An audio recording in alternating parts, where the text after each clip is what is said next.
Praise Lord bless food रेसिपीमध्ये आपणा सर्वांचं खूप मनापासून स्वागत.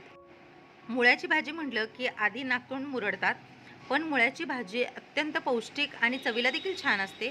तर आज मी मालवणी पद्धतीने मुळ्याचा पाला आणि मुळ्याची भाजी कशी करायची ते दाखवणार आहे. ही भाजी खाल्ल्यानंतर न खाणारे देखील अगदी आवडीने खातील ही खात्री आहे. त्यासाठी रेसिपी पूर्ण बघा. कोकणामध्ये मुळ्याची भाजी खाण्याचं प्रमाण जास्त आहे. इथे मी मुळाही घेतलेला आहे, जो स्वच्छ धुवून घेतलेला आहे, आणि जो मुळ्याचा छान कोवळा पाला आहे तोही स्वच्छ धुवून निथळून घेतलेला आहे. तर आधी जो मुळा आहे त्याची वरची साल वगैरे काढायची, देठ काढायचं. तर कोकणामध्ये शक्यतो मुळ्याची भाजी वेगळी मिळते, म्हणजे छोटे छोटे मुळे असतात आणि जो पाला आहे तो कोवळा असतो. तर इथे जो रेग्युलर मुळा भेटतो तो घेतलेला आहे. उकड्या तांदळाची पेज आणि मुळ्याची भाजी हे कोकणातलं ठरलेलंच असतं, पण जेवणासोबतही ही भाजी छान लागते. त्यामुळे एकदा या पद्धतीने नक्की ट्राय करून बघा. विशेष म्हणजे या भाजीमध्ये खूप कमी साहित्य लागतं आणि अगदी सोपी पद्धत आहे.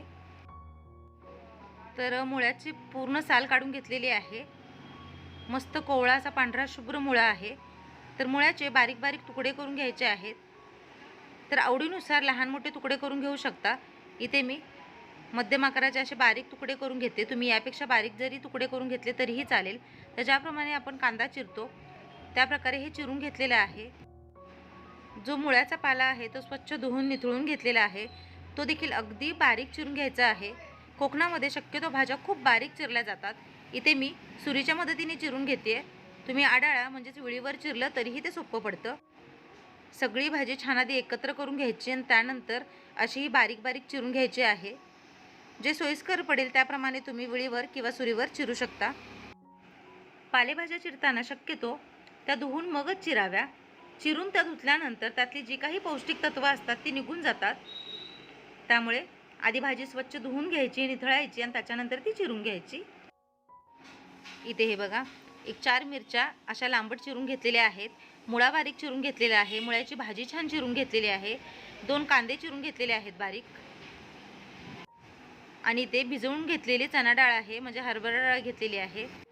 चण्याची डाळ घातल्यामुळे भाजीला चव छान येते. एक कढई घेतलेली आहे. कढईमध्ये एक 3 चमचे तेल घालून घ्यायचं आहे. तर मालवणी पद्धतीच्या जेवणामध्ये तेलाचा वापर खूप कमी केला जातो, पण कमी तेलामध्ये देखील अत्यंत चवीला भारी आणि पौष्टिक अशी भाजी होते. तेल चांगलं तापलेलं आहे. आता यामध्ये मिरची घालायची आहे. मिरची छान परतून बारीक चिरून घेतलेला कांदा घालायचा. कांदा आपल्याला खूप असा रंग बदलेपर्यंत भाजून घ्यायचा नाही आहे. साधारणतः हलकेसा कच्चेपणा कमी होईपर्यंत परतून घ्यायचं आहे. आणि मी नेहमी सांगते त्या पद्धतीने थोडंसं मीठ घालायचं, त्यामुळे कांदा पटकन भाजला जातो. कांद्याचा हलकेसा रंग बदललेला आहे. आता यामध्ये चणा डाळ घालायची. तर ही भिजवून घेतलेली चणा डाळ आहे. यामुळे भाजी पटकन शिजते. तर मुळ्याची भाजी शिजायला अजिबात वेळ लागत नाही. छान कोवळी अशी आहे.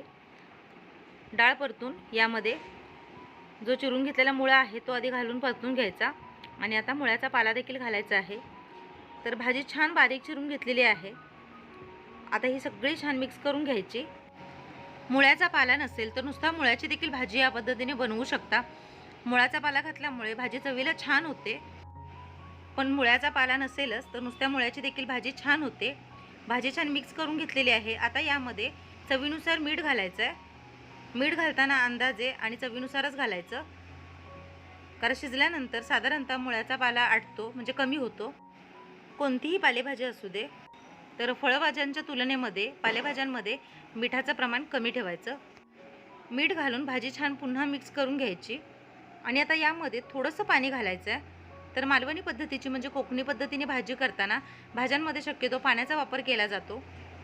तर मुळा छान शिजला पाहिजे, डाळही छान शिजली पाहिजे.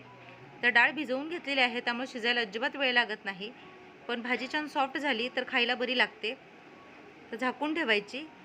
झाकून एक 2-3 मिनटं हे बघा छान वाफली गेली आहे आणि जवळपास शिजत आलेली आहे.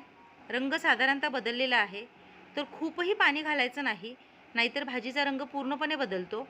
इथे तुम्ही बघू शकता डाळही छान शिजलेली आहे आणि मुळा देखील साधारणतः शिजलेला आहे. भाजीचा रंग आहे तसा टिकून राहिलेला आहे. पुन्हा एक 2 ते 3 मिनिटं मध्यम आचेवर भाजी शिजवून घ्यायची आहे. भाजी अगदी परफेक्ट शिजलेली आहे. आता यामध्ये ओलं खोबरं घालायचं आहे किसलेलं. तर मालवणी पद्धतीचं जेवण हे खोबऱ्याशिवाय अधुरं असतं. तर कमी प्रमाण असू दे जास्त प्रमाण असू दे खोबरं हे घालावंच लागतं.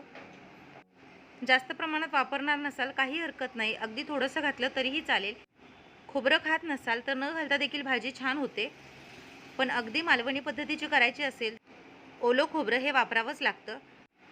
खोबरं घालून भाजी छान मिक्स करून घ्यायची आणि आता फक्त एक वाफ देऊन घ्यायची आहे, कारण भाजी पूर्ण शिजलेली आहे.